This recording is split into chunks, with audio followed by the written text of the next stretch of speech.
Client, আমাদের মাথাটা খারাপ হওয়ার কারণ আছে, কারণ এতটা কমে গেছে। দেখুন আমাদের মাথাটা খারাপ হওয়া স্বাভাবিক, কিন্তু উনি কিন্তু আপনি কিন্তু ওনাকে চুপ করাতে পারতেন। একটা জিনিস আমি ওখান থেকে উঠে আসলাম, আপনাদের কথা কি আছে শুনুন, গোলটা কত আমি ওখান থেকে চলে আসলাম, চলে আসার পরে আপনারা আপনি আমার কথাটা শুনুন।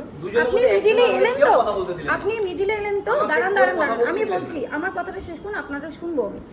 আপনি এলেন, আমরা ক্লায়েন্ট, আমাদের এতটা ডিফারেন্স কমে গেছে, স্বাভাবিক আমাদের মাথা গরম হওয়াটা অবশ্যই, কারণ আমরা জিজ্ঞেস করে নিয়েছি ভালো খাতিরে, ওনার সঙ্গে ভালো খাতির বলে তো জিজ্ঞেস করেছি ফোন করে, বা এসছি কালকে এসে সময় দিয়ে গেছি, এটা তো এমনি এমনি করিনি আমরা। আচ্ছা ঠিক আছে, মিস আন্ডারস্ট্যান্ডিং হতে পারে, দাঁড়ান, আপনি মিডিলের কথা বলবেন শুনুন, গোল্ডের রেট আপ এন্ড ডাউন হচ্ছে, হতেই পারে, আমরা সেটা নিয়ে কোনো দাঁড়া না, ওরা বললে হবে না কি সবকিছু ক্লিয়ার করে যাব।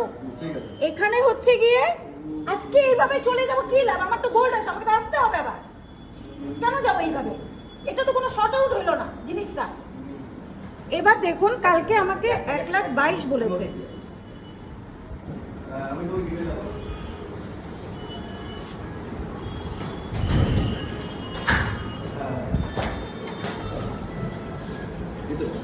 না বাইরেই কথা হবে, এত কথা বেরো না, আমি বলছি তো আমার এখানে আসুন।